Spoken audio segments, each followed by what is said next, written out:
You're listening to the CyberWire Network, powered by N2K.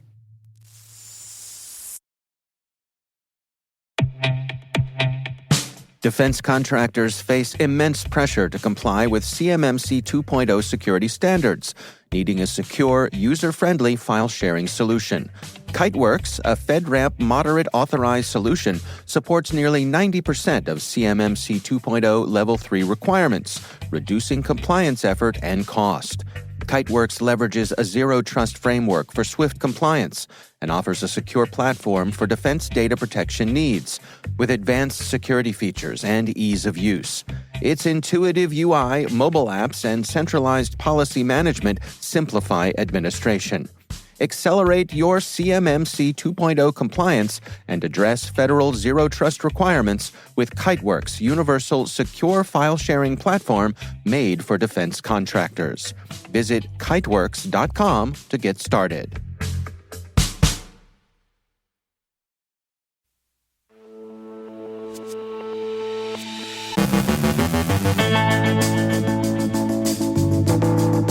The UK designates data centers as critical national infrastructure.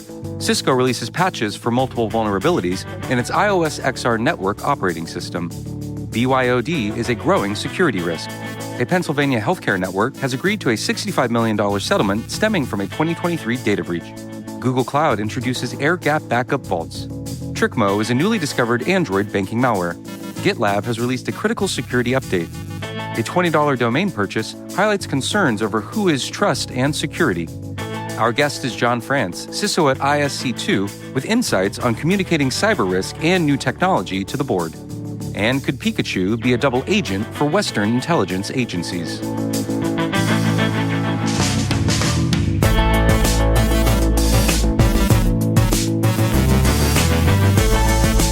Today is Thursday, September 12th, 2024. I am Trey Hester, filling in for Dave Bittner, and this is your CyberWire Intel Briefing.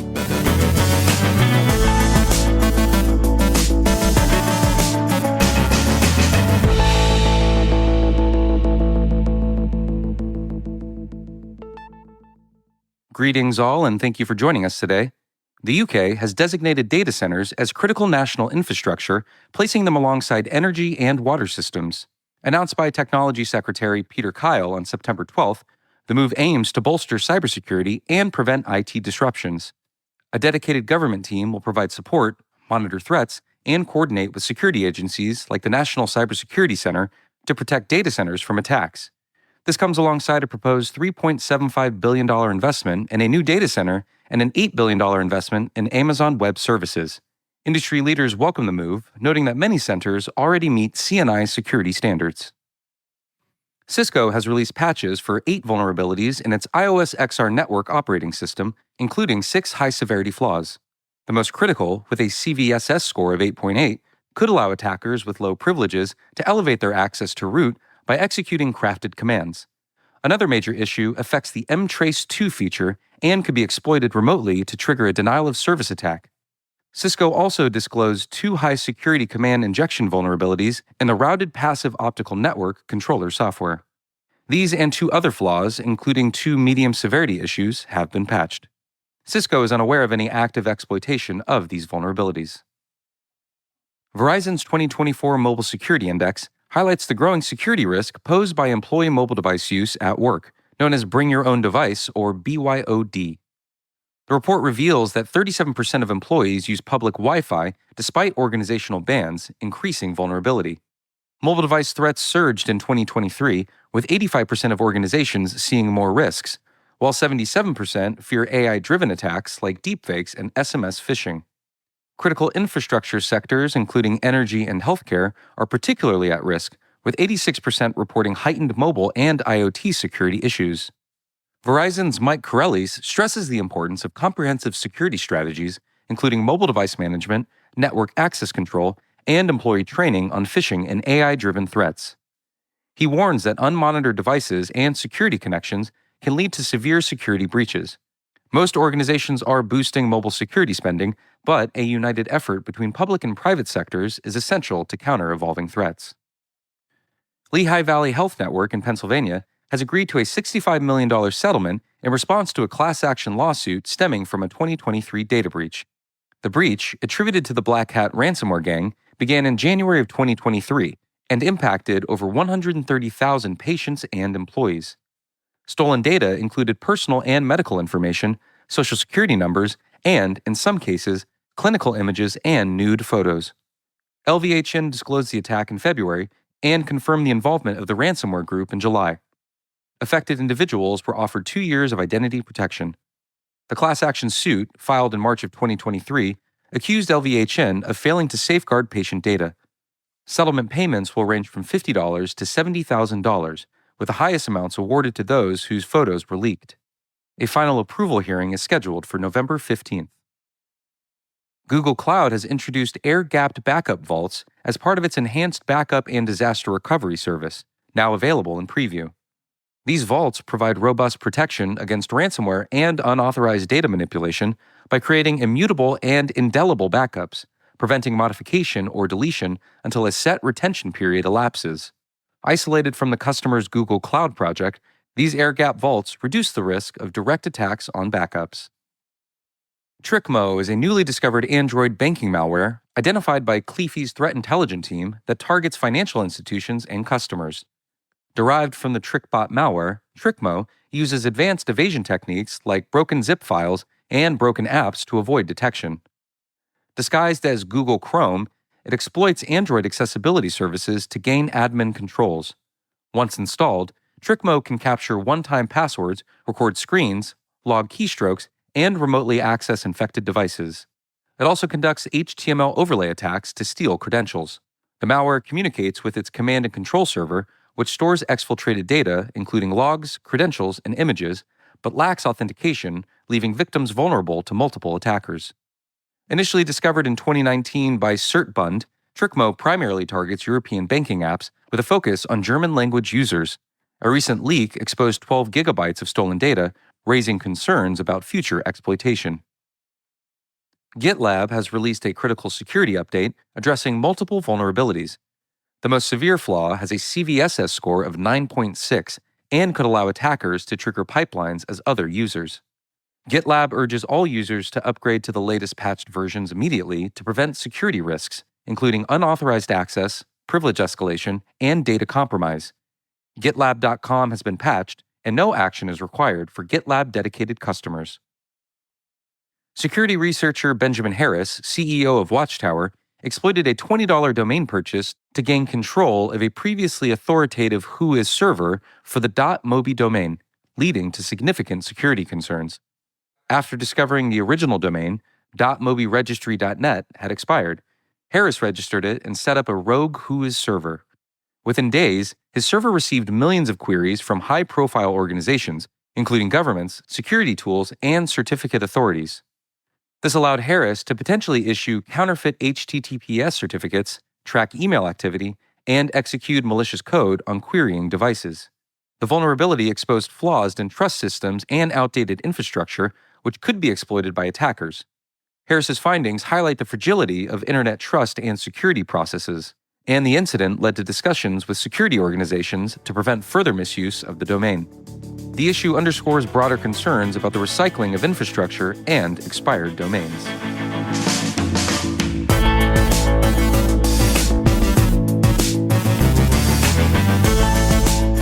Coming up after the break, Dave Bittner's conversation with Jon France, CISO at ISC2. Jon shares his Black Hat USA 2024 session on All on Board for AI communicating cyber risk of new technology to the board. Stay with us.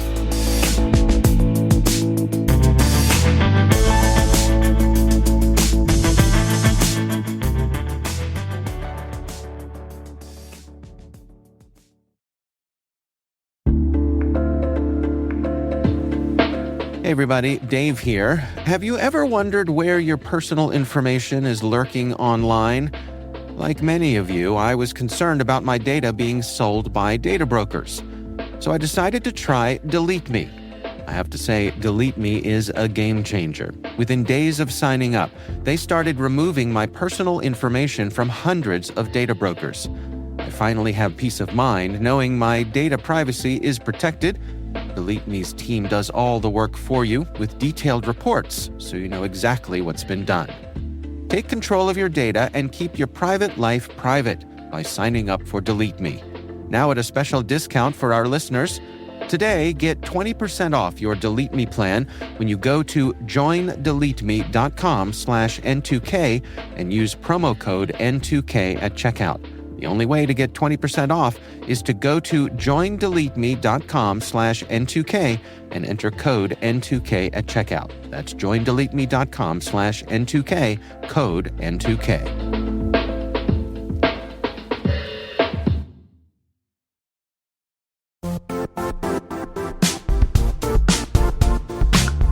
When it comes to ensuring your company has top-notch security practices, things can get complicated fast.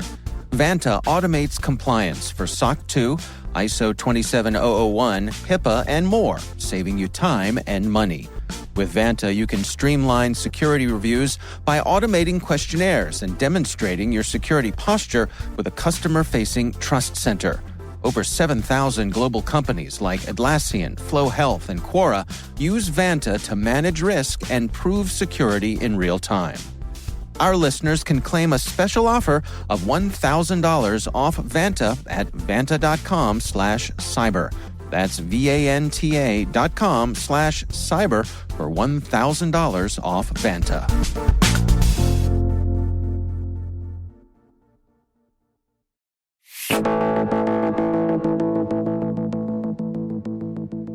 Jon France, CISO at ISC2, sits down with Dave Bittner to discuss his insights on communicating cyber risk of new technology to the board. It's actually a conjunction of two very topical things, and they sit quite nicely together, which is some people call it it's an emerged technology in AI that's really hitting the mainstream now. And that has lots of promise. Speaking to some people, it has lots of peril potentially with it. And those kind of risk balances, the risk reward, need to be communicated to the right stakeholders and leadership. And that happens to also intersect with the board needs to be made aware. So board level communications from a cybersecurity practitioner's point of view or from a CISO's point of view is being able to articulate somewhat highly technical things in a language that resonates with leadership, and so they can understand it and make the correct decisions around it. So that's why the two topics together.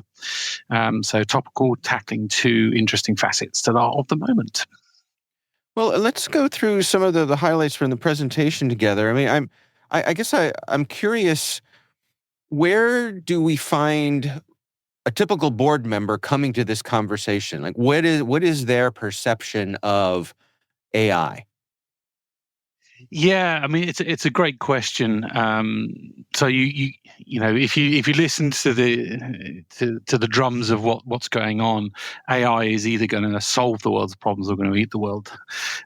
Business leaders are kind of looking to leverage the solve the world problems, I think, and they're really focused on really trying to get value out of new technologies to keep competitive advantage or to gain efficiency in operation. So they're sort of viewing, in essence, what's hitting them in the face daily these days of AI is going to make you more efficient, it's going to enable you to do things you haven't done before as good business opportunity. And so they're looking to exploit that. Some of them are aware of some of the risks also as well. So that's the counterpart to that.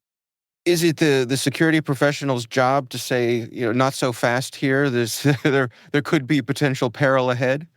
I think a really good security pro or a CISO is what I lovingly call the balance engine. So we never want to be the department of no, and nor should we be. We're the department of let's take a look at it, and it's yes, maybe, but here are some guidelines. So a really good CISO, especially in light of AI, which, by the way, through some of our surveys is showing that there's not a huge amount of depth of knowledge in AI out there, in terms of some of the risks and rewards that it happens to present. But a really good CISO is that balance of saying, look, we need to be a little more risk cautious around here. Here are some of the pitfalls. Now we can talk about AI, and that might be hallucination and data usage rights of model training and biasing and those kind of things. And here's how you've got to watch out for those kind of things if we're going to make it part of our decision matrix. But also the other balance is, and here's where you can probably take a little more risk than you think you might be able to take. So, it's not all downside and beware. It can be upside, and actually, I'll come and bust some myths, and let's have a look at it in a balanced way, and we may be able to take a little more risk here. If it's not, if it's not life mission critical or critical national infrastructure, we could take a little more risk. If it is, then we might need to be a little safer on that side of how we incorporate. So it's that kind of balance and communicating that to the board.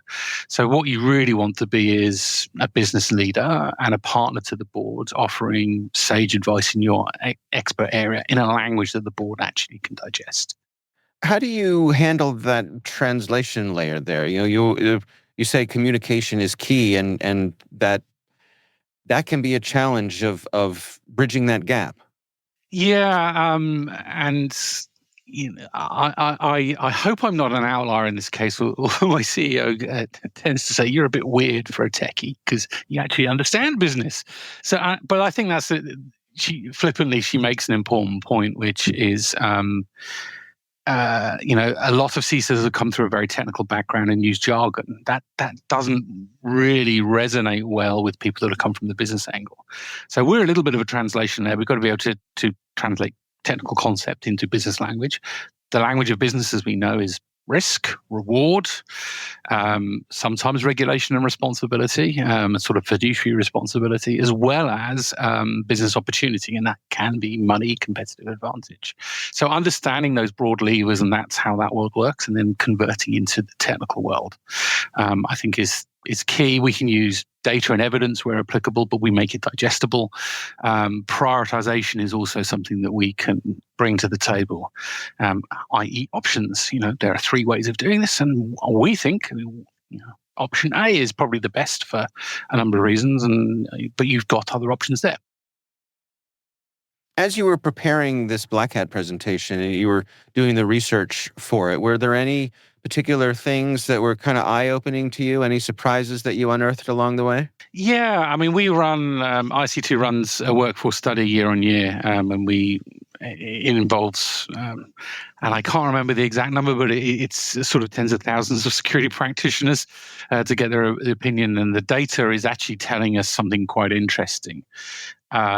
Which is AI as a technology really wasn't on the radar a couple of years ago in terms of top topics to take note of, and I think it's now I think it's number 2 or number 3.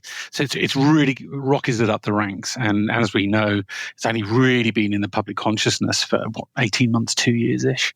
So that's not surprising, but we confirm through data that that. It is a big topic of discussion amongst practitioners as well as leadership. The other thing we found was, there's a little bit of uncertainty of how to sometimes control new technologies and AI in specific. So 29% of the respondents said they didn't have hard controls in place for the use of AI. And 10% didn't know how their organizations are going to handle access to AI-based systems. So that was kind of an interesting, whilst it's a topic of discussion and opportunity, policy controls and general sort of level stuff hasn't really caught up with it.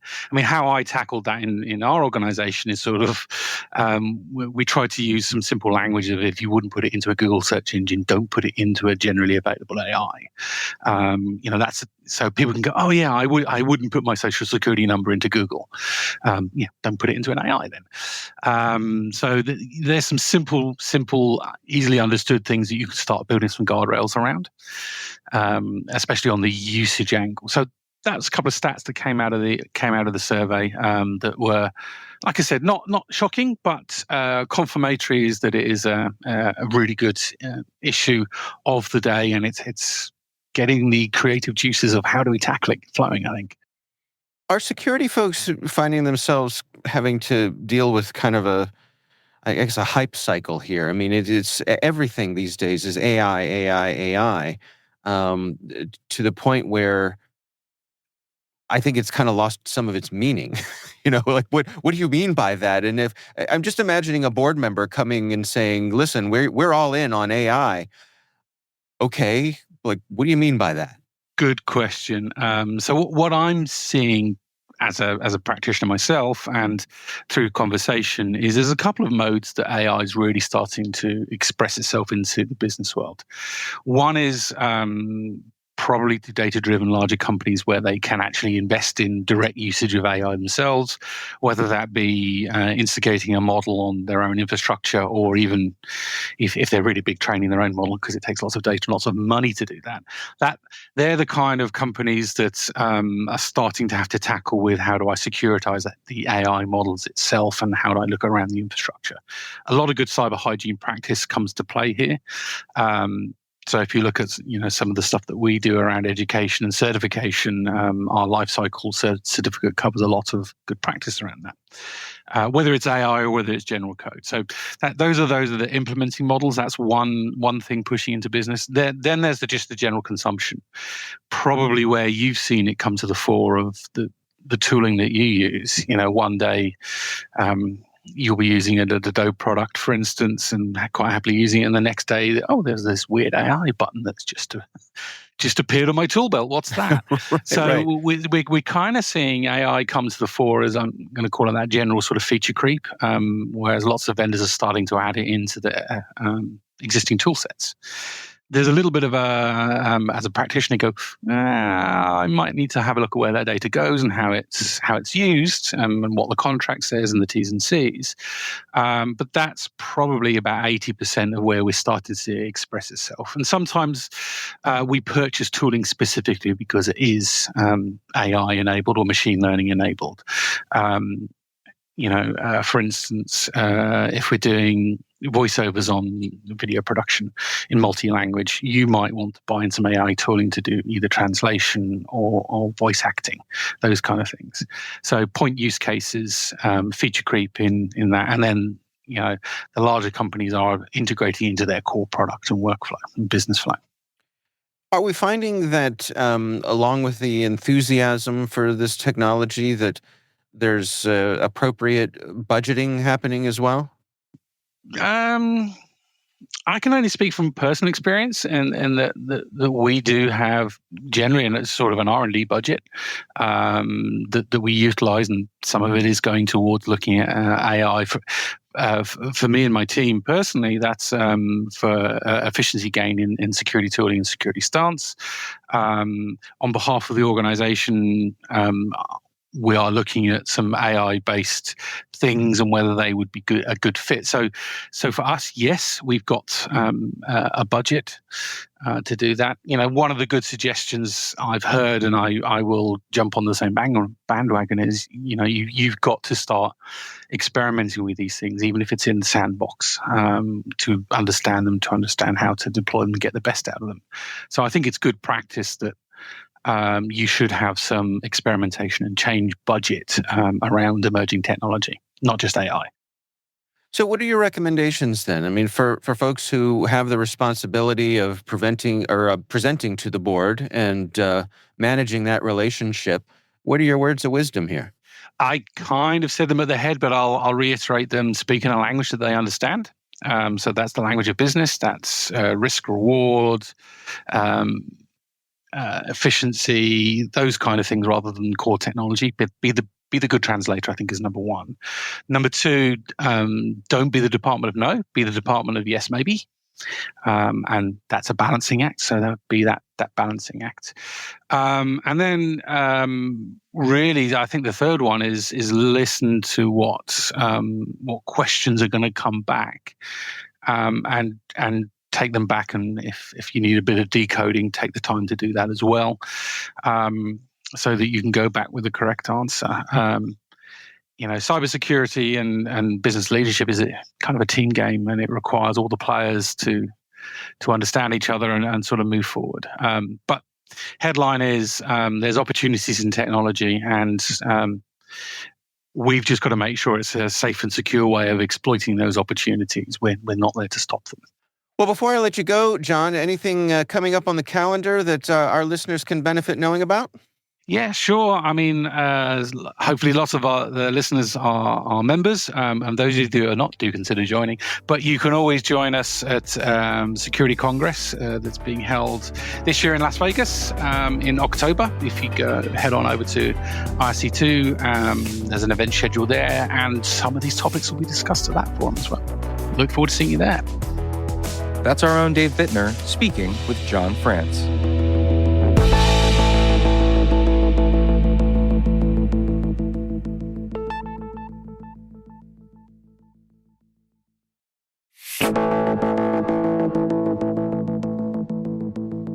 And finally, in a move that might leave Pikachu shocked, a Belarusian defense official, Alexander Ilanov, claimed Pokemon Go was a sneaky tool of Western intelligence agencies. Appearing on local TV, Ilanov said the game's digital creatures conveniently popped up near military runways at the height of its popularity. While Pokemon Go had its share of privacy concerns and scammers, the idea of it being an intelligence tool has been widely debunked. Russia once called it a CIA scheme, and countries like Indonesia, Egypt, and China weren't fans either. Niantic, the game's developer, insists it follows local laws and does not spy on players, so no need to worry about Pikachu peeking into military bases. Still, military officials worldwide urge caution when sharing location data, whether you're catching Charmander or taking a jog near classified sites.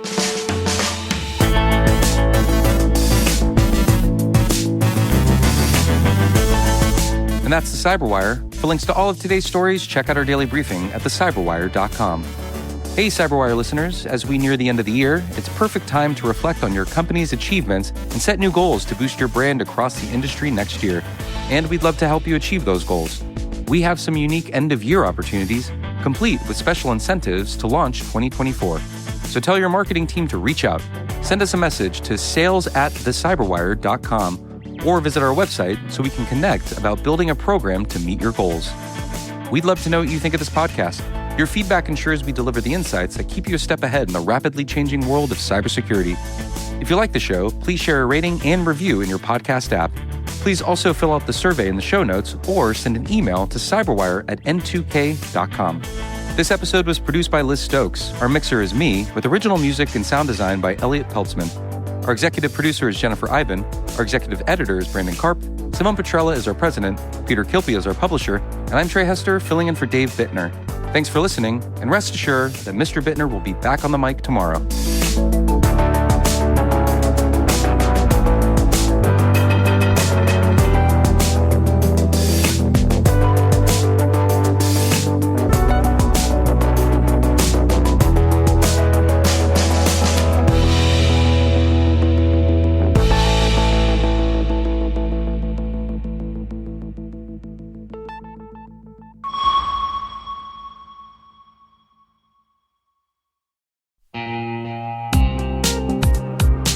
This September 18th and 19th in Denver, a tight community of leading experts is gathering to tackle the toughest cybersecurity challenges we face. It's happening at WHOIS, the unique conference built by practitioners for practitioners. Brought to you by Mandiant, now part of Google Cloud, WHOIS features one-to-one access with industry experts and fresh insights into the topics that matter most, right now, to frontline practitioners. Register early and save at mwise.io/cyberwire. That's mwise.io/cyberwire.